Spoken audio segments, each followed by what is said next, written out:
All right, guys, so we're back with part 2 on my basement rescues. Started out with this Marlin 3030. And I'll say I know the history of these guns. These guns come out of one of my best friend's estates. He passed away right after Christmas. And these guns belong to him and his dad.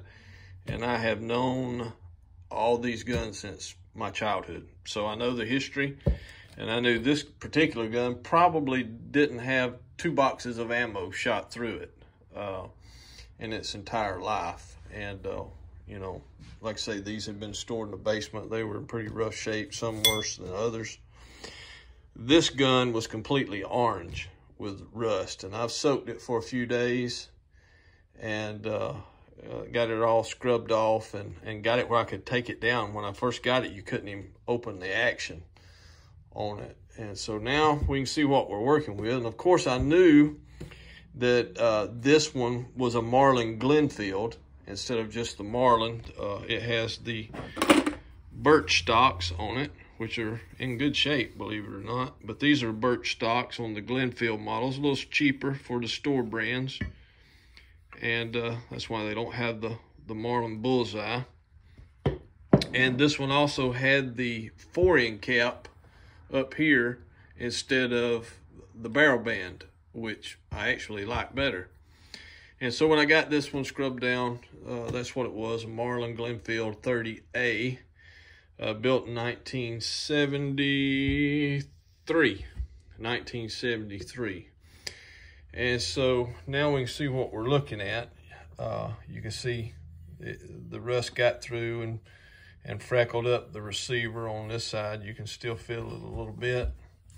And on that side, one side of the barrel weren't too bad, but the other side, the rust got all the way through the bluing and began to pit it.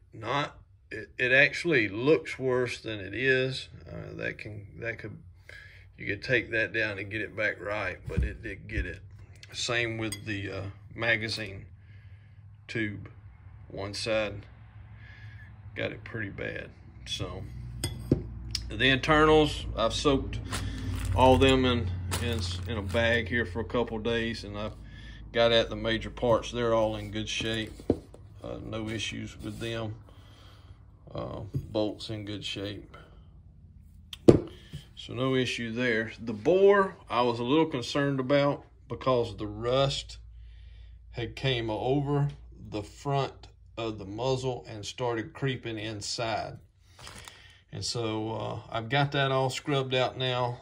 There was just a little bit of rust had made its way over and in about less than a ½ inch. There's a little bit of light freckling in there.